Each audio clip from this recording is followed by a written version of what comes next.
Kami dari kelompok 4 kelas MNMA mata kuliah Inovasi Jasa dan Pemasaran ingin melakukan wawancara terhadap satu bengkel mobil.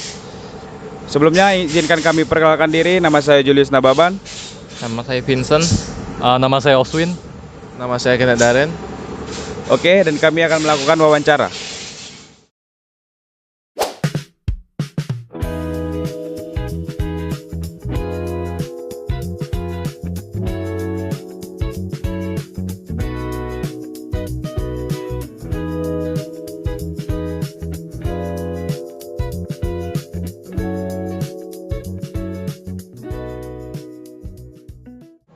Misal nih, gimana cara prediksi kapan bengkel ini bakal ramai, kapan bengkel ini bakal sepi gitu. Kayak misal pas hari raya, kayak bakal ramai nih. Nah, siapin apa aja gitu. Kalau bengkel kita ini justru kita bukan kayak bengkel umum pada adanya. Kita itu Senin sampai Jumat itu adalah karena kita lebih ramai karena kita menyangkut kontrak pekerjaan mobil pemerintahan. Karena bengkel kami hanya 2 aja, mobil dinas. Mobil dinas itu mencakup mobil kepolisian, mobil Pemko, mobil BP Batam, dinas-dinas lain. Jadi dia Senin sampai Jumat di jam kerja itu dia tetap rame, pasti rame. Nah, untuk Sabtu dan kadang-kadang Minggu itu hanya untuk mobil umum pun kami ini kebanyakan hanya mobil Eropa pada umumnya. Dan kalau Sabtu Minggu kan dinas nggak kerja nih, pemerintah nggak masuk, jadi mereka jarang datang. Oh, jadi hampir semua klien di sini sih mobil dinas PNS gitu. Iya, bukan PNS, Bukan, mobil kantornya, mobil kantor. plat merah. Plat merah. Plat merah. Mobil pemerintah gitu. Iya, jadi kita lain kayak di Toyota, kayak di Indomobil, dia kan semua konsumen. Kalau kami hanya khusus mobil plat merah dan mobil Eropa aja, lebih banyak. Paling begitu.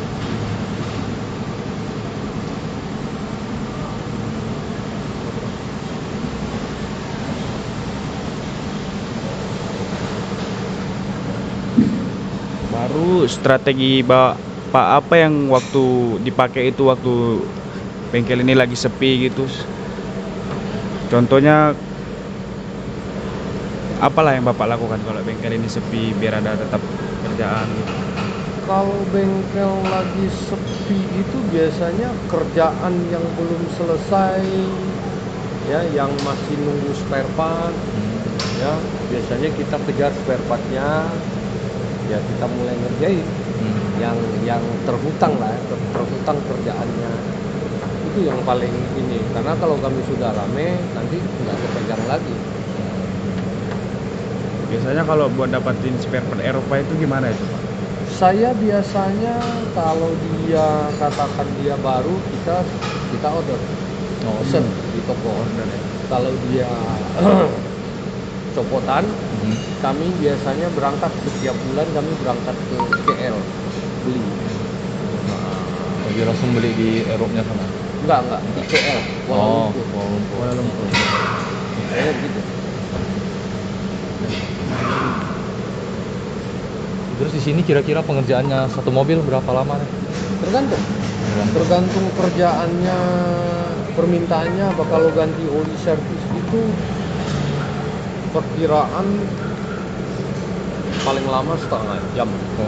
Iya, 20 menit sampai 30 menit udah kelar kalau ganti oli servis aja ya. Nah, kalau untuk berjam-jam itu, kalau kaki-kaki, shock breaker, rem itu mungkin 2-3 jam. Ya, tapi kalau menyangkut mesin, harus turun mesin, ya lihat sejauh mana kerusakan. Nah, biasanya kita kasih tahu ke customer, oh ini rusaknya ini agak berat, ini begini, sambil nunggu barang mungkin kerjaannya bisa sampai 2-3 hari atau 3-4 hari, itu selalu ada, selalu kita laporin ya. Kalau misalkan tiba-tiba yang mau servis nih, yang mau perbaiki mobil nih, tiba-tiba ramai gitu, Itu apa yang Bapak lakukan? Oh, biasanya kita bagi. Kalau lagi rame, biasanya customer yang sudah langganan masuk nih, kebetulan lagi rame nih. Kita tanya dulu.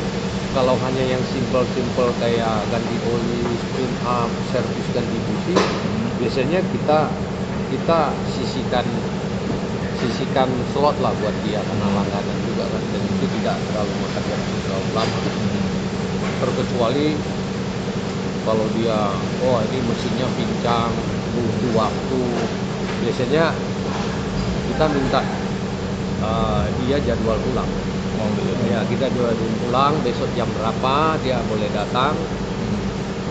Saya langsung tertanganin. Tapi kalau dia datang mendadak begitu kan nasib-nasiban lah. Kalau lagi sepi ya oke, tapi kalau lagi rame ya memang kebanyakan sih kita jadwal ulang.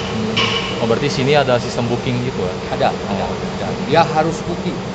Senin sampai Jumat dia harus booking. Sabtu dia pun harus booking.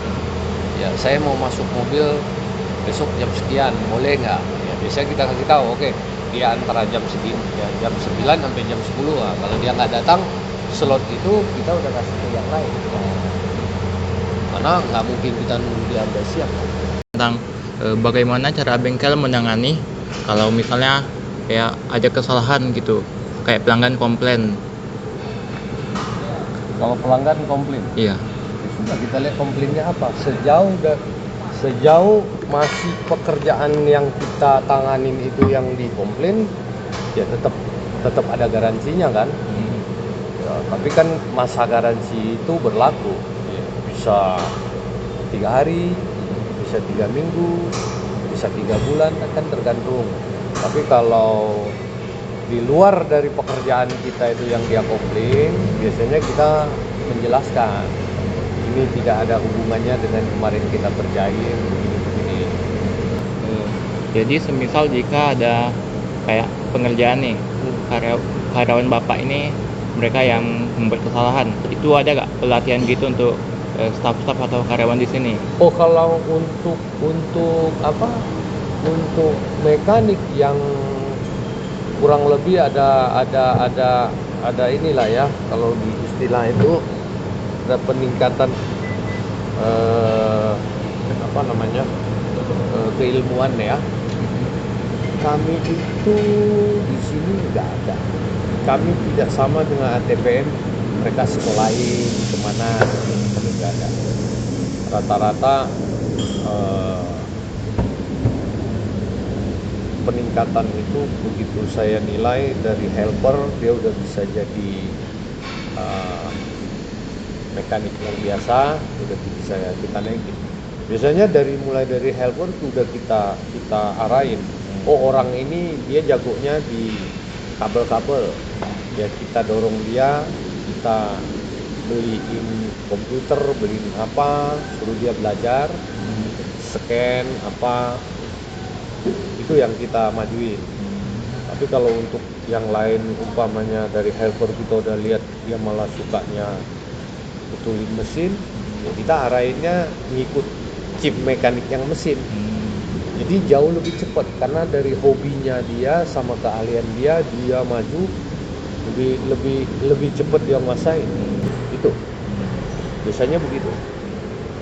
Terus kalau mau milih karyawan yang kerja di sini tuh ada syaratnya gitu? Oh iya dong, minimal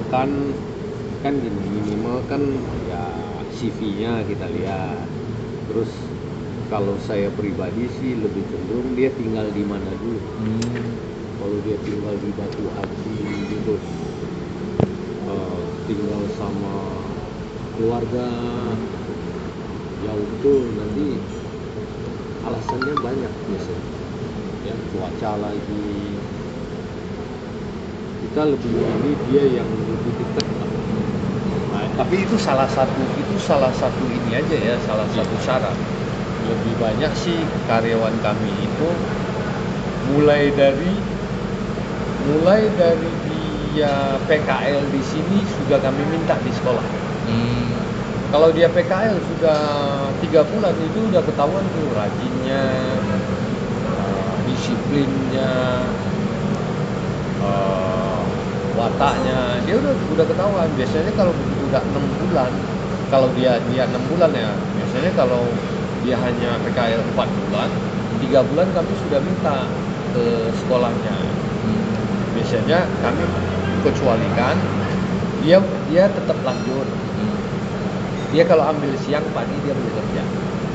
Nah, sampai dia tamat kuliah dia boleh masuk sini. Biasanya kami yang minta.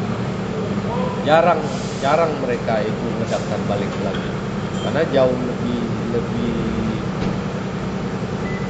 lebih gampang kami ngajarin karena dari nol. Jadi tantangan terbesar waktu mau nyari sama pertahanin mekanik yang bagus itu gimana? Memang paling susah. Chief mekanik namanya pekerja itu satu gaji harus memadai, kesejahteraan harus terpenuhi, ya, kesejahteraan itu kan termasuk rumah, ya, akomodasi, itu semuanya itu harus terpenuhi. Makanya chief mekanik itu harus benar-benar, dia harus benar-benar fight. Kalau enggak gimana kita mau sejahtera itu ya, kan gitu. Tapi kalau chief mekanik udah fight, kita kasih cuman gaji secukupnya, di rumah pun dia pusing. Mana ada pikiran dia mau kerja yang benar lagi, kan gitu. Bapak gitu biasa kalau hari raya ada kasih bonus atau THR gitu kan Pak? Itulah menyangkut hak dan kewajiban kan. Jadi ya kewajiban mereka ya memang harus loyalitasnya tinggi. Kewajiban mereka kan harus loyalitas, kerja yang benar. Hak mereka juga harus dipenuhi lah, gaji yang cukup minimal kan UMK ya. Terus yang sudah bisa naik jabatan lagi di satu tingkat, dia akan naik gajinya. Kalau hari raya rata-rata adalah THR-nya. Terus kalau untuk semua karyawan kita berikan BPJS. Oh, berarti ada tunjangan BPJS-nya? Ya, harus. Karena kasihan juga kan kalau sakit apa, ya kan dari biaya BPJS kan pusing juga. Jadi cara bengkel ini gunain komplain itu gimana Pak biar jadi untuk bisa lagi perbaiki layanannya gitu? Ya harus ditanganin, harus ya komplain ya terima dulu mana yang pantas. Memang kesalahan kita ya yakinlah ganti dong kalau memang kesalahan kita. Nah itulah tantangan yang paling berat. Rata-rata kan yang membuat itu jadi komplain itu kan rata-rata nggak mau ngaku. Mana mau ngaku? Ya terakhir ya saya lah yang mutusin. Sudahlah, ini kita timbang lagi, ini kan customer langganan, daripada nanti rusak nama, kalaupun rugi ya mau gimana. Tapi ya tetap harus disikapi dengan bijak lah.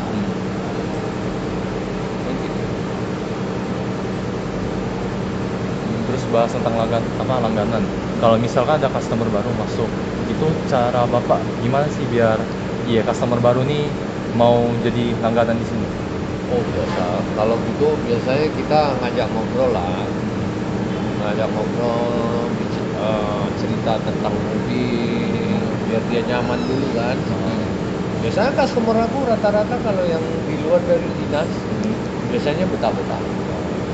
Ya kalau ada 1-2 yang nggak suka biasalah, manusiawi, ya kan. Komplainnya kelewatan, itu pun kita nggak ngusir lah. Biasanya kita kasih alasan lagi penuh, lama-lama kan bosan gitu ya. Kan nggak mungkin juga orang mau servis, nggak usah lah kamu servis di tempat saya nggak suka sama kamu kan nggak bisa. Lalu teknologi apa Pak yang bikin kerjaan supaya cepat sama akurasinya itu lebih bagus? Tergantung kendaraannya. Kalau mobil Eropa tetap harus pakai scanner komputer itu. Oh, Jenisnya beda-beda dan kita punya semua. Nah, itu jauh lebih cepat mendeteksi kerusakan. Baru chip mekanik sampai ke mekanik yang biasa. Oke, kamu buka ini, kamu buka ini. Nah, ketika mereka sudah dapat barang itu rusak, harus lapor saya. Ini yang rusak, ini yang rusak, ini yang harus diganti, ini yang harus ini. Baru kita pilih. Nah, kenapa tuh pelanggan tuh bisa lebih milih bengkel ini daripada bengkel lain gitu Pak? Kan soalnya bengkel tuh banyak di Batam nih, terutama otomotif gitu. Kalau rata-rata customer yang saya tanya, pernah saya tanya juga, dia jauh lebih nyaman. Biasanya kami ada penjelasan dulu, terus ngobrol hati ke hati tentang hobinya mobil. Terus kami biasa kasih opsi, ini nggak perlu diganti lah, ini diperbaiki aja, masih bisa tahan sekian lama.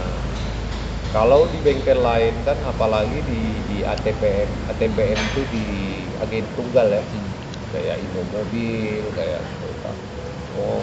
Mereka punya SOP, kalau sudah mau rusak nggak, kalau udah dibuka nggak boleh nggak diganti, harus diganti. Jadi mereka itu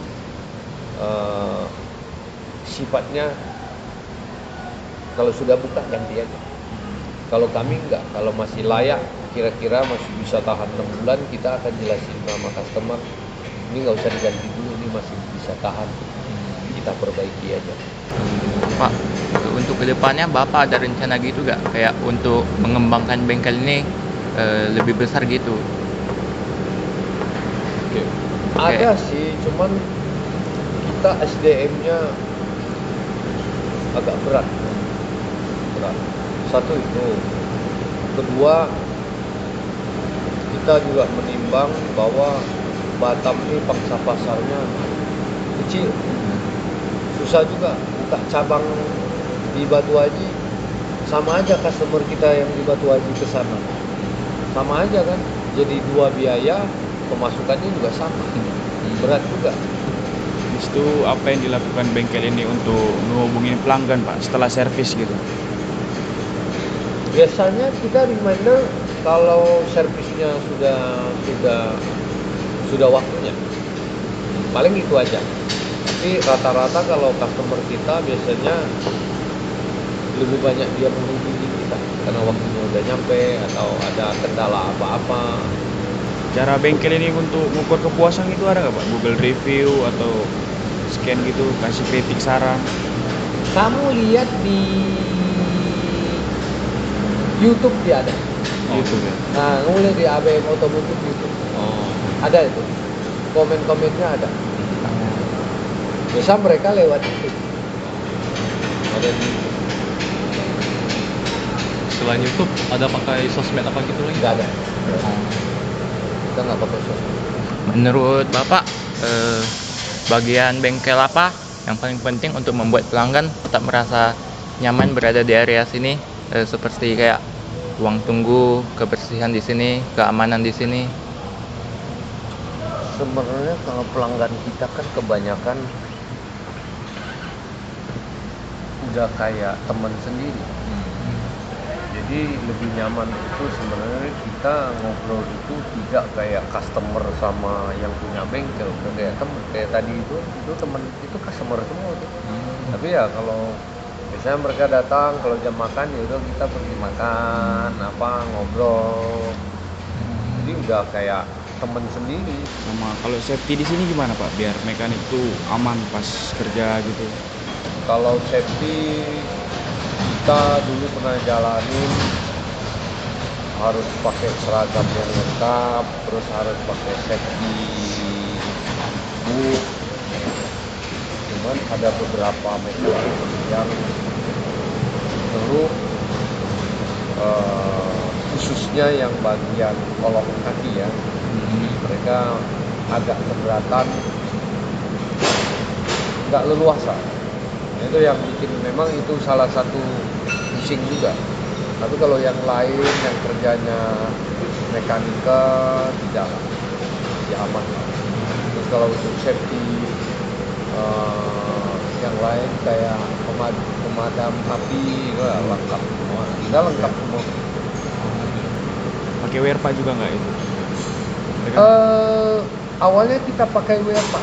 tapi gerah. Mereka minta pakai kaos, makanya kita cetakin kaos polo. Nah, jadi pakai kaos polo aja, kalau udah kotor ganti. Selain dari kaos polo, ada kaos biasanya gratis sponsor dari Oli, dari Haki, dari Haki, dari Oli, sama dari Filter. Biasanya ya kalau bonus-bonus gitu kita langsung kasih ke mereka aja, mereka bagi. Nah, ganti-ganti lah, hari apa pakai apa, suka mereka lah. Oke ya, udah ada Pak. Itu aja. Iya. Ya. Oke, ya.